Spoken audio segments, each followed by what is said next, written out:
Hi everyone, this is FIDE Master Dennis Monokroussos, and we boldly and bravely continue on with our series on the quick Ruy Lopez.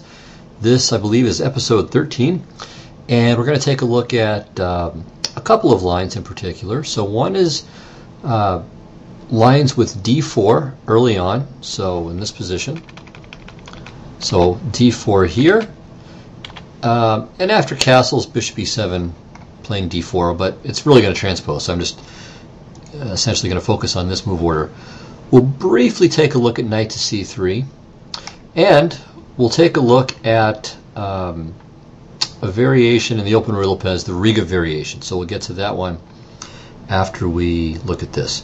Okay, so that's what's on the agenda for this. After that, we'll be ready to look at the regular lines of the open Ruy Lopez in more detail, probably in the next couple of shows, or at least the next couple of quick Ruy shows. I may not do them immediately after this one, but anyway, that's what's coming.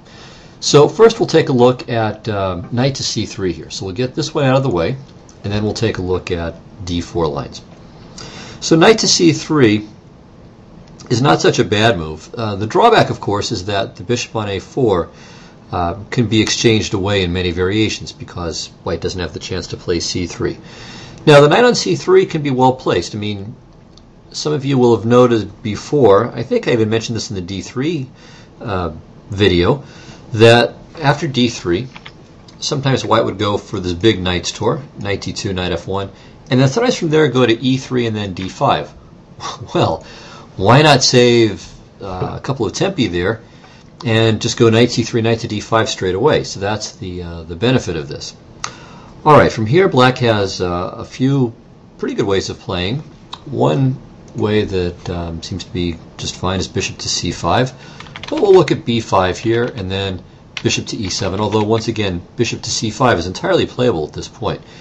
And it makes a lot of sense really, because at least for the moment white is not easily going to be able to achieve d4 because he can't play c3. So you know, from that standpoint, bishop to c5 makes a lot of sense.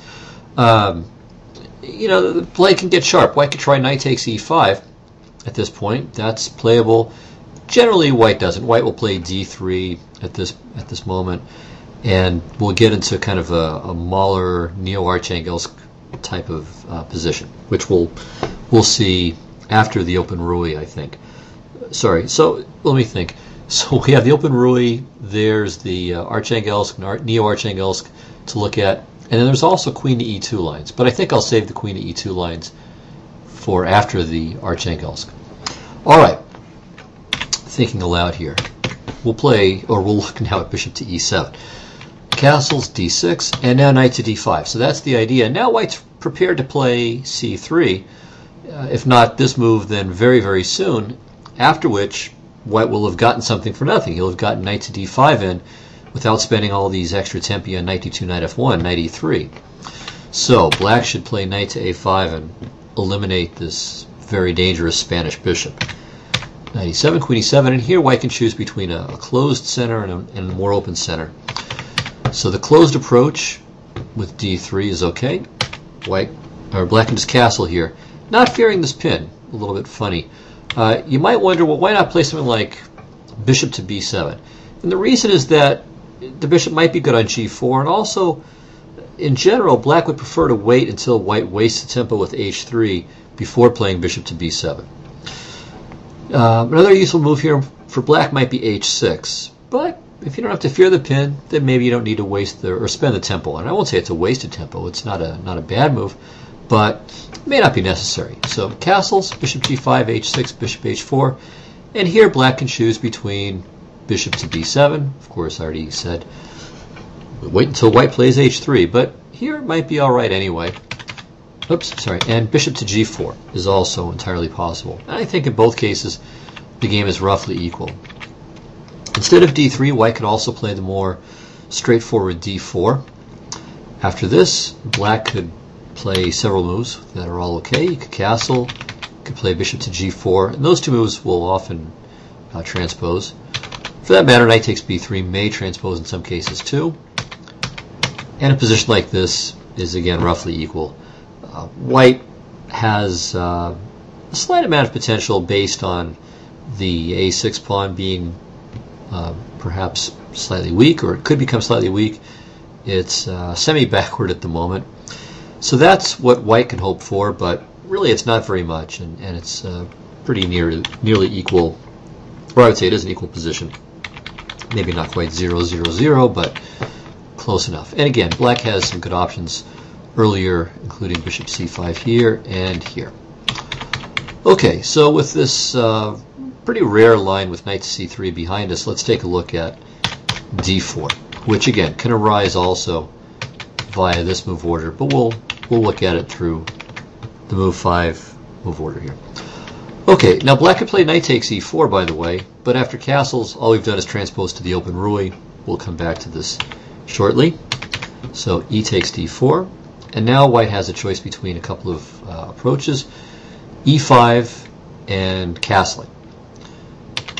So let's start with e5, which looks very natural. So kicking this knight, which goes to e4. Here black could play bishop to e7, but simply knight to c5 is just fine.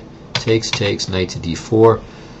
Black has played several things. Bishop to e7 I think is the most common choice, but knight e6 is fine. I think this is Gustafsson's recommendation on his, I forget which one of the 2 DVDs he did. I guess it would be, well, I think it's volume 2. So I think volume 1 was just on the Marshall, and then volume 2 was everything leading up to it. Anyway, great series, by the way, if you're interested. And his suggestion is knight to e6, which more or less forces the issue here. And we have something a lot like a Berlin, except that black can castle. So this can't be bad for black.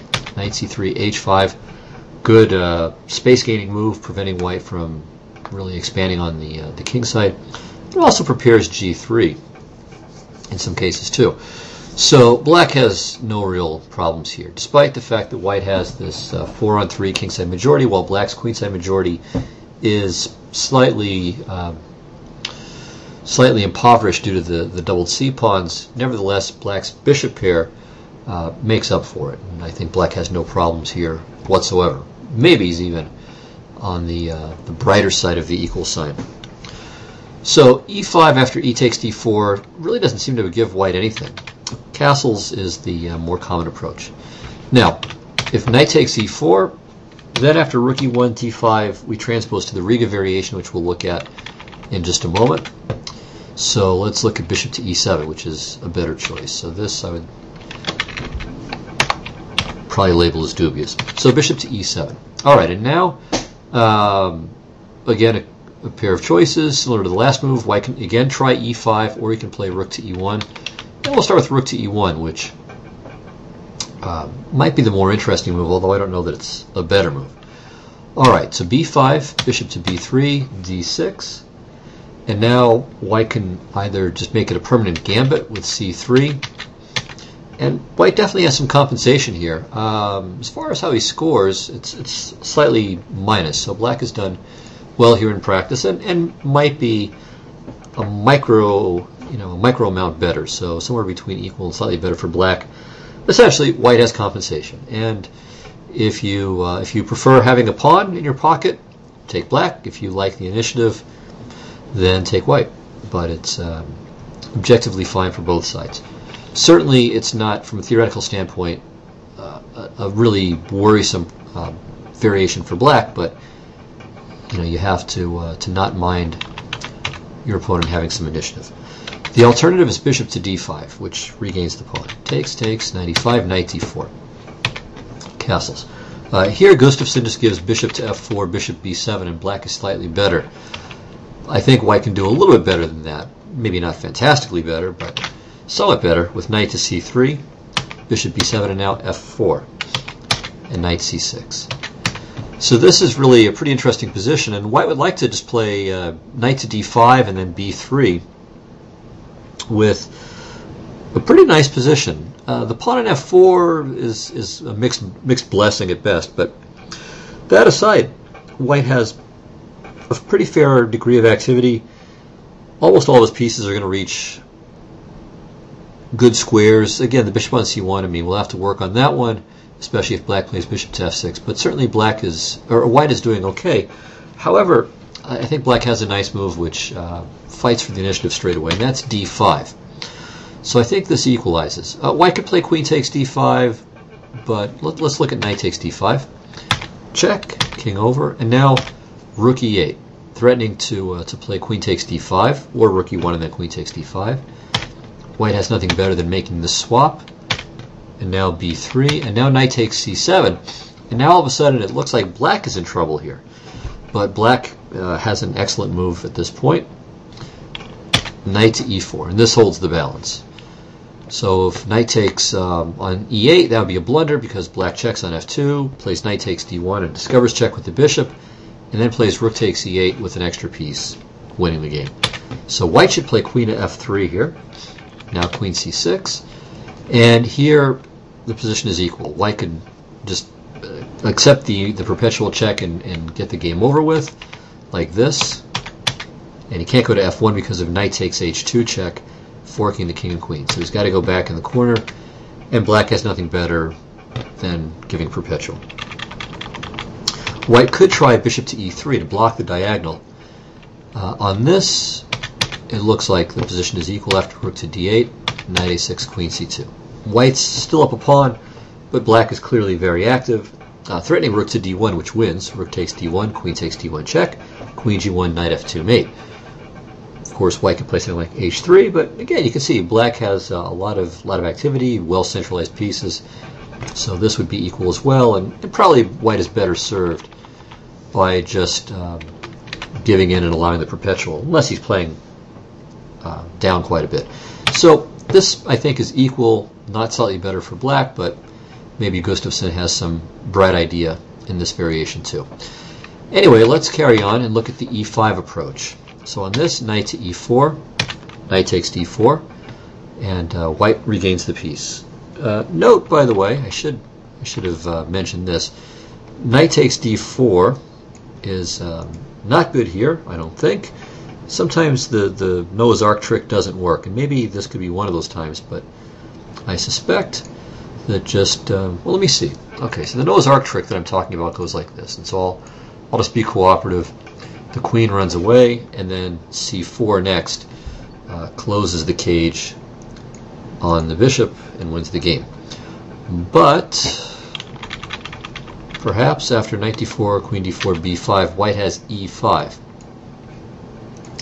And this gives white reasonable play. Okay, if b takes a4, ef, bishop f6, rook e1 check, followed by queen takes a4, this must be good for white. So I would think this is not a great move. But well, I'm not sure there are any great moves. I mean, really, b5 might be the culprit here. If after e5 black retreats the knight, let's say to g8, then bishop to b3, c5, and queen d5 with the double attack, and white wins. So that can't be played. So that's the problem there. Let me get rid of the arrows there. Okay, so after knight takes d4, I think black just plays knight takes e4 instead. And after, for instance, knight f5, castles, queen g4. Actually, this could be a bit tricky too, because knight to g5, and you take, and that wins.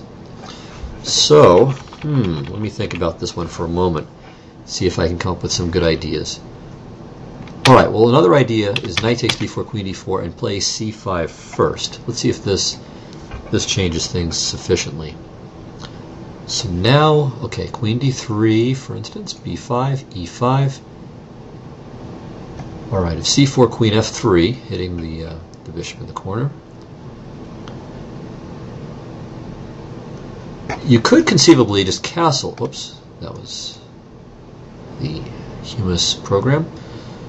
So castles, e takes f6, bishop f6.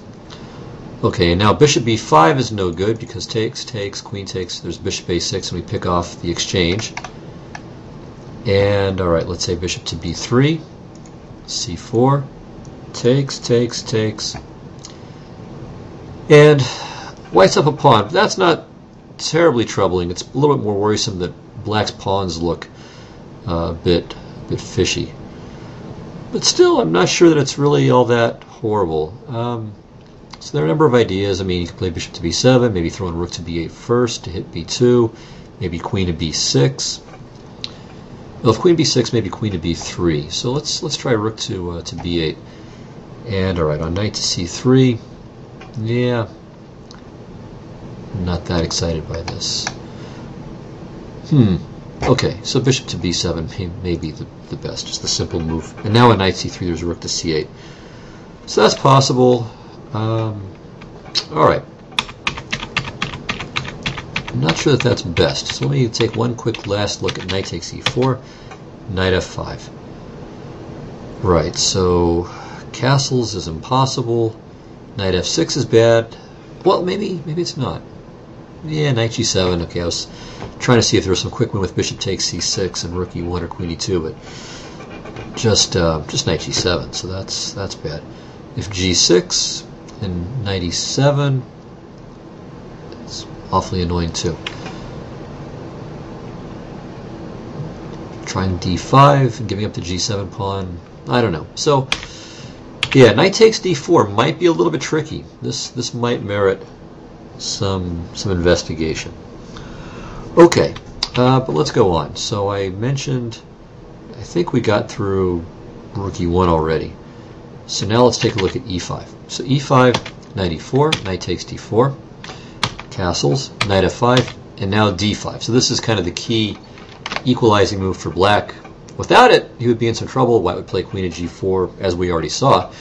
But now the knight is under attack, and black should have no real problems here. So white has tried several moves here without any success. So on knight takes e7, you could play queen takes e7, but knight takes e7 is very simple and should be equal. White has the bishop pair, but black's pieces are quite good.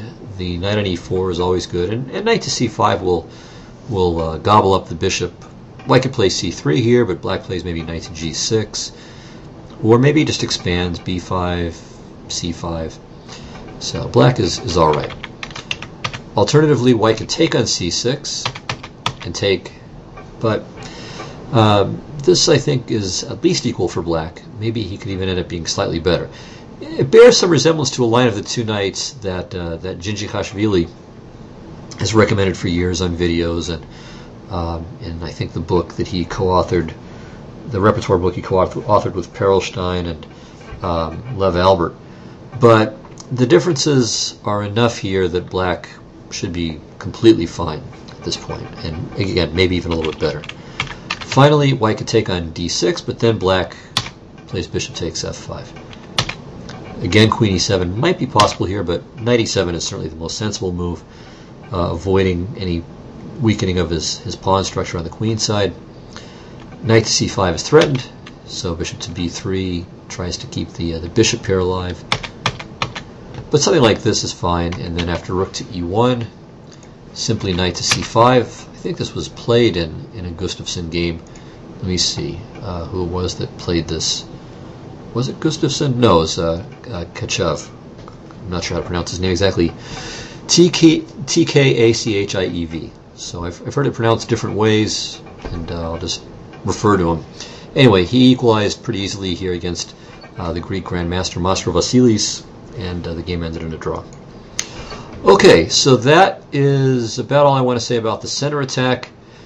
Maybe we should do a little more research on knight takes d4, just in case someone plays that against you. But aside from that, I think black is clearly in good shape, but I'm sure he's in good shape here too. We just need to work out a solution of this. Okay, so let's go on to the next bit of theory, and this is the Riga variation of the open Ruy Lopez. Alright, so b5 is going to hit our main line after d5, d takes e5, bishop e6. And we'll look at least, I don't know, 4 moves here. Knight b to d2, queen to e2, bishop to e3 and c3. Maybe I should have looked at a4 here as well. So that's kind of an interesting sideline. But we're not going to. We will look here at e takes d4, however, which is kind of a relative or a cousin. Well, a cousin is a relative, but it's a relatively close relative of the Riga variation. So e takes d4 here. Okay, the real Riga is e takes d4. But let's take a quick look at this interesting line. Here white has two good moves, both of which I think promise some advantage. So one is knight takes d4, and it looks like black really has nothing better than queen to f6 here. Then takes, queen e2, queen e7, and now queen f3, threatening bishop takes f7, followed by, well, on queen takes f7, queen takes e4 check, and then queen takes c6. Kind of remarkably, there's nothing good that black can do about this to stop the bishop takes f7 idea. His best seems to be just to cover the c6 pawn, so that way after queen takes e4 in this position there's no queen c6 as a follow-up. So white does stand better at this point. Material is equal. Of course white has a better majority. On the other hand, black has the bishop here. The key factor obviously is that black's king is not comfortable, but white really isn't sufficiently well developed to have anything too serious yet, but black has to be very careful here. Certainly a quick loss by black would not be any kind of shock here, but for the moment it's a tenable position. I wouldn't want it, but it's tenable. Okay, the alternative is to play rook to e1, and this is natural and good, but here too black can minimize the damage. So the key variation continues d5, and now knight to c3, kind of like the canal variation in the two knights, taking advantage of pins and half pins. If d takes c3, this would be a mistake. Bishop takes d5, regains the material, and more. Bishop to b7, bishop takes e4. Of course, black should not play queen takes d1 because this is a double check, and then rook takes d1 comes with check, and white ends up a piece ahead. So after bishop takes e4, black should plug up the e file with bishop to e7, but after queen to e2, white is winning. Maybe not. Black has to resign winning, but winning nonetheless. Black can't castle because of bishop c6 followed by queen takes e7, and I don't know, maybe black has to play something like king to f8 here, but then he's just got a lousy position and won't even be material up after white takes on c3, assuming he can't find anything better. Okay, so d takes c3 is bad. Bishop to e6 is better. Knight takes e4, de, rook e4. Black is still up one pawn, but not for long. And here white could take on d4, and this would give him a slight advantage. Or white could grab the e6 pawn instead. And again, here too white has an edge. There's a little trap here, I should note. If black plays something like bishop to d6, which looks very natural, putting the bishop on a good diagonal, preparing rook a to e8, and so on, and of course defending the knight on c6, which was under attack. This loses to knight g5, threatening mate on h7, g6, and now knight takes h7. So this gives white a winning advantage. White threatens a bunch of things. Threatens knight f8, threatens rook g6, threatens queen g6, and if king takes g6, then if king takes h7, then the attack is going to be too much. So, and I should also point out this is a threat too. Knight f6 check.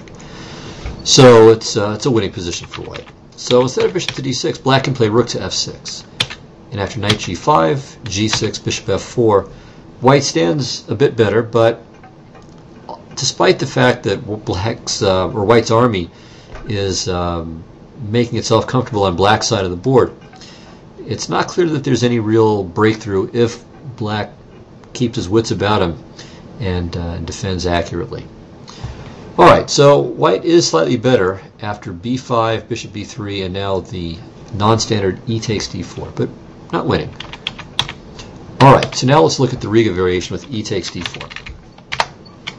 Rook to e1 is the natural follow-up, d5, and now for a long time the main move was knight takes d4.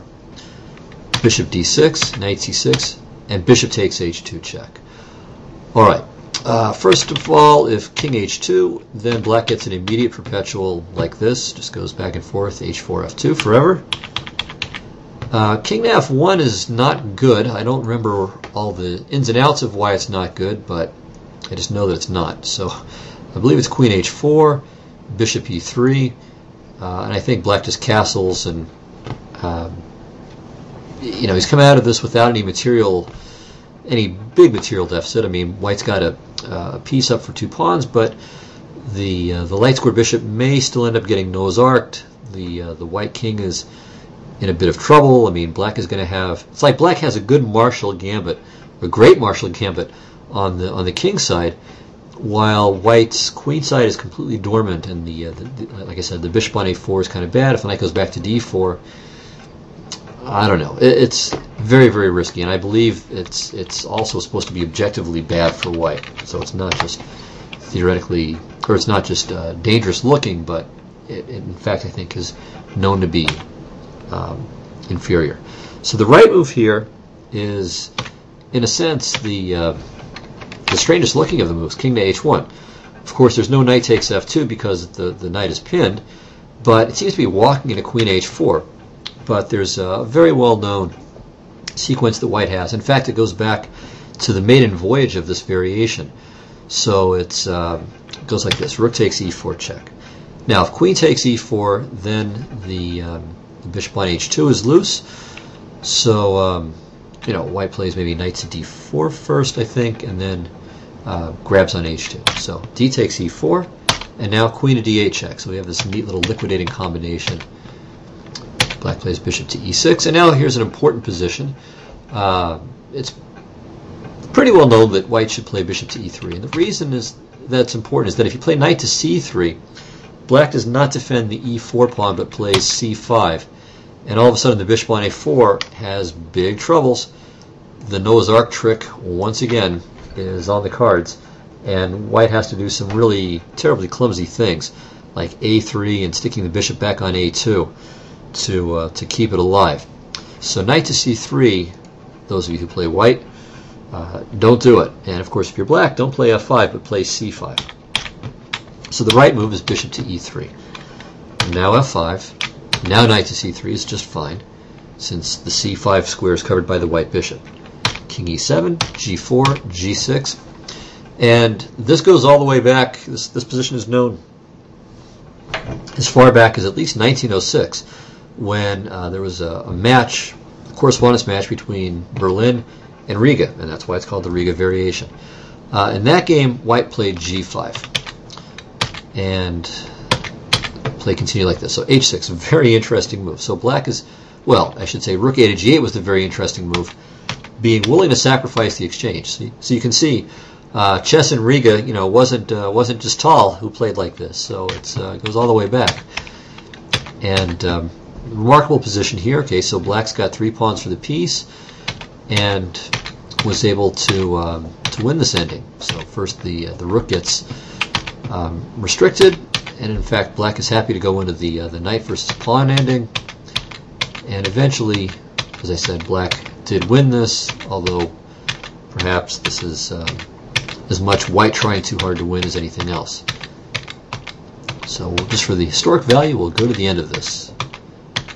Okay, getting close. Uh-oh. Yeah, this is not looking good for white. Rook f2 and then rook f1. And okay, white is able to avoid the immediate catastrophe, but here comes more trouble, and finally the Berliners resigned. All right, very interesting, but not really theoretically significant nowadays, because just about everyone plays king to g3. Although I'll note that there was a high-rated game, relatively high-rated game, played in 2004, between Palach, who's a reasonably strong grandmaster, who's 2566 at the time of this game, against a player named Doric, who was 2390, in Bizovac in 2004, as I said. So that game continued b5, bishop to b3, f takes g4. Okay, that looks kind of suspicious. So yeah, I think there's plenty to criticize in white's play here. Oh, sorry, black's play. And all right, this is a disaster. Yeah, white won here, black resigned. So that was, you know, so I point out knight to e2. It might be an interesting move to consider. I mean, it's aiming at these dark squares, d4, f4, and so on. But it's not the main move, and it only had the one outing as far as I'm aware. So king to g3, this is the main move. And this was the choice, among others, of Capablanca when he faced this variation at the hands of Edward Lasker. Not Emanuel Lasker, but Ed Lasker in New York in 1915. So that game, I think it was 1915. Yeah, so anyway, continued h5, G takes, H4, King H2, G takes F5, and now Knight E2, and white constructed a decent blockade here, and now this just wins the pawn. So Kapelwan material ground out the victory in 69 moves, and at least as far as King to G3, this is the main line in this variation. However, let's go back to this point after D5. So I recently discovered a couple of sources. So Neil MacDonald has this new book on the Ruy Lopez. It's a nice little book. It has some gaps, so it's by no means comprehensive. Even as a repertoire book for white, it's not comprehensive. But it does have he does a nice job with the explanatory prose, and it's a pretty good work. And anyway, from there he presents this analysis, which is also, he's basically copying the analysis from ChessPub, and before that from this guy, what's his name? Let me make sure I give him the proper credit. Yeah, Joseph Palkovy. So yeah, really this is Palkovy's analysis, and it's been played in some games too. And it's very good, although I have an improvement for black. So I think black is not quite in as bad a shape as ChessPub and MacDonald suggest, and Palkovy, of course, being the source. So the move is bishop to G5. So just a developing move, but white is going to whip up an attack on the center. So he's not going to go for this knight takes D4 kind of business. He's going for blood here. I mean, in some lines he'll take on D4, but anyway, let's have a look. So F6 first of all. Let's say black just gets forceful here. Well, now white does take on D4. Okay, if black grabs the bishop, then knight C6, and black is already lost. If he plays B takes C6, then as MacDonald points out, forget what I just said there. Bishop C6, and then queen takes D5, and rook takes E4 check, and everything is dropping off the board here with check. So that's a dead loss for black. Queen F6 was played in a game Martin Perez against Peña Dieguez from Dos Hermanos, not the big Dos Hermanos tournament that took place for many years, but an open event. And anyway, the game ends quickly. Knight to B4 check, threatening knight takes D5, and then E4 drops. And after bishop to D7, well, now it's even worse. Rook takes E4 check. If DE, then queen D7 is mate. On bishop E7, which is what happened, knight takes D5, and white's already up a piece, and he's winning at least 2 more pieces here. I mean, it's a terrible game by black. Okay, and then finally on queen to D6, then knight to C3, and the black position is falling apart. So F takes G5 is no good. If bishop to D7, then knight to C3, piling up. Bishop to B4, and knight takes E4 anyway. Who cares? Bishop E1, again, who cares? Knight takes F6 check. We're just going to blow black off the board here.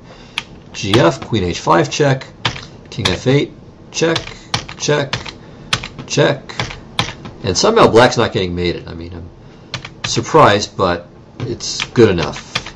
So black has to give away a bunch of stuff, and here white has 2 pieces and a pawn for a rook. Obviously an ongoing raging attack against the black king. So this is catastrophic from black's point of view. Alright, so that means then that F6 here is no good. So let's try bishop to E7 instead. On this, yeah, okay. Wait, did I skip something I wanted to look at? No, okay, I think I did. Let me see one more thing here. F6. Yeah, I did miss one line. Okay, sorry. So I looked at F takes G5 here, and I looked at bishop to D7. There's also bishop to C5, so this is a third try. On this, white plays knight takes C6, not fearing the check on F2. So bishop F2, king F1. Of course, black's queen is hanging, so he's got to do something about that. Queen D7. And now knight to C3, still not fearing the capture on E1 or anywhere else. And a similar variation now ensues. Knight F6, queen H5, bishop H6. Okay, if king to G8, then rook E1, threatening rook to E8, mating. Bishop E7, and now rook to E3, followed by rook to G3, The end. So black needs to play king e7. Again, a capture with check, and then king to d8. So the king doesn't have to go on a little trip this time. Still, after the nice shot, bishop takes c6, and then bishop to g7, queen to f7, threatening queen e7 mate, threatening the rook. Black has bishop to f5 as the only defense, giving his king a flight square. But white's up a pawn with a very good position, but at least a position where black doesn't have to just resign. So this, if black finds about 10 only moves in a row, he can survive to a bad pawn down position with a mediocre king. But maybe some chances to survive. Alright, so that was f6. So that takes care of f6. Okay, next, bishop to e7. So on this, bishop e7. Okay, if king takes e7, just to get out of the pin for the knight on c6, then c4, dc, knight c3, bishop e6, takes, knight to d4, threatening the fork on c6, and now queen to g4. So we're hitting g7, piling up on e6, and here, okay, white regains a pawn, has tremendous pressure, black is in trouble. Alright, so that's king takes e7. If queen takes e7, then knight d4, and now, thanks to the exchange of bishops, there's no bishop h2 business. So castles, takes, f3, c5, knight c6, and then queen takes d5. So this little trick here, and threatening knight e7 check as well as the threat to the knight. So knight f6, takes, knight c3, and now material is even. But white has a much better structure. The pawn on d6 in particular is a weakness, so white stands clearly better here. Alright, so that's bishop to e7. Finally, there's queen to d6, which is probably black's best move. Now, the analysis that Palkovi gives continues like this. So c4, trying to undermine the knight on e4, d takes c3, knight c3, bishop e6, knight takes e4, d takes e4, knight to d4. Threatening to take on c6, then trade queens, and then play bishop takes c6, and then win the rook on a8. So h6 is the move given by Palkovi, and then the variation goes like this. Bishop to h4. Here a choice too. If bishop to d5, then rook c1, piling up on the knight, b5, and now just takes. So a little standard trick. Maybe you could play queen takes d5 here, but knight c7 is even better. Queen c7, queen d5, and alright, white's down a piece for one pawn, but threatening to take on c6, threatening to take on e4. Black is lost here. Instead of bishop to d5, black could also try b5, but now rook e4, ba4, queen a4, threatening to take on c6, and okay, white is winning here. So Palkovi's variation continues. Knight takes e6, and then rook to d1, rook e6, and now queen to e4, keeping the attack alive. White can always regain the piece, but this looks like it'll be even better. And the knight can't move because the rook on a8 will hang. So rook to b8, rook check. Yeah, let me go back here. I mean, if king to g8, well, just rook takes c6 is good enough. So, and it also has a threat. So let me just show you this. King g8, rook c6, and if queen b2, you have queen to e6 check, king h7, and then queen takes h6 check, taking advantage of the pin here. King to g8. Okay, I'm not sure where the mate is, but it's a great position to play with anyway. So you can always just play queen e6 check here and h3 if you need to. I mean, again, I'm sure there's something better than this, but this exists at least as a bare minimum. So white is just winning, and even up material there. So after rook to d7 check, knight to e7 is another try, but just grab it, and then there's a forced mate here. So that was the main line of Palkovi's analysis. It's very nice. Nice bit of analysis done in 2003. But back here, instead of h6, I found an improvement for black, I think, and it's f5. Which looks crazy, but it holds the e4 pawn, and also in some cases may give the king a flight score on f7. So white can carry off the threat. I mean, this is probably why black didn't consider it seriously, or I should say Palkowy didn't consider it seriously for black. But after all of these exchanges, black has king to f7. So there we see once again this pays off, and so black can collect. I mean, he's getting he's not losing a rook, he's just losing the exchange and for a pawn, and he's got the bishop here, and the pawn on e4 is a decent pawn.